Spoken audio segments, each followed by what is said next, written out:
Hey, had a friend ask me to do a small video on the exhaust I put on this bike. What I did is I went with a big gun header.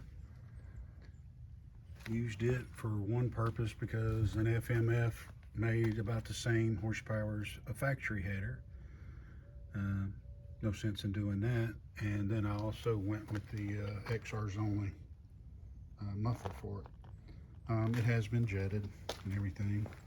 It clamps really nice, which is important on one of these.